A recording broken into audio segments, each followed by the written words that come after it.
Hello again, everyone. It's been a little while since I've done a walk around video, so I thought I'd do one today. And it's a special day to talk about, which is, let's see if I can get it all in there. There we go. There I am. It's May 21st. I believe that's right. And it's Bitcoin Pizza Day. And on this date in 2010, Laszlo, and don't ask me to pronounce his last name, purchased for someone. Actually, he was on a message board. So someone posted, can someone get me, I'm hungry. Can someone get me 2 pizzas? I'll give you 10,000 Bitcoin. And Laszlo said, sure, I'll do it. And he spent the 10,000 Bitcoin. Another guy who involved in the transaction ordered him 2 pizzas from Papa John's with the toppings that Laszlo wanted and sent him over.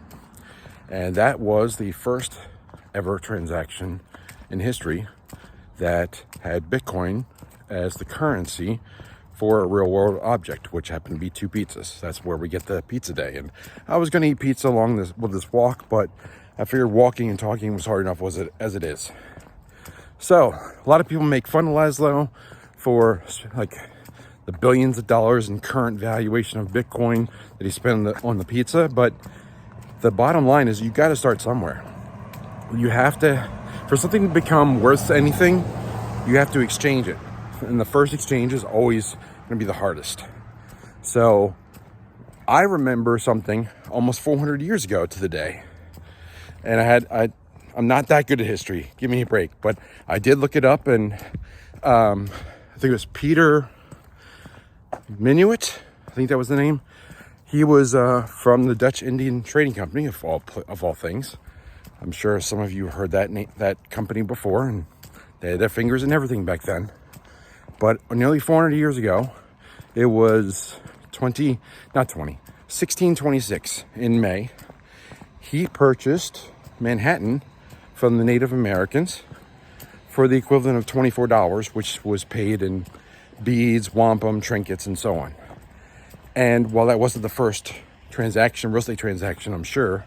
Well, actually, it was probably the first real estate transaction for the Indians, because Native Americans, trying to be a little bit correct there.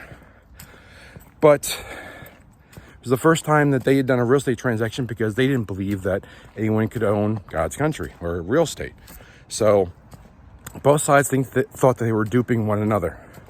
So we always hear about the Anglified side of the discussion where, hey, Manhattan was bought for $24 or just wampum or whatever. But in reality, both sides thought that they were winning out. And I make that analogy now because, we had the Bitcoin transaction just 14 years ago. And everybody's like, well, look at all it's worth now. Well, look what Manhattan's worth now. And the Native Americans thought they were getting a better part of the deal because you can't own land. At least they didn't believe that you could. So again, currencies have different valuations and at different times, and certainly for different equivalents.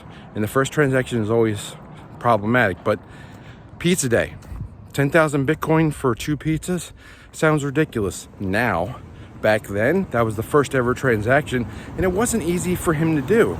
I don't know how long he posted for, but it had never been done before, and he made it happen. And back then, getting Bitcoin in 2010 was not easy. You had to mine it yourself. You had to meet up, local Bitcoin. You had to go to McDonald's with, some money, some green piece of paper, and buy Bitcoin that way and do peer-to-peer.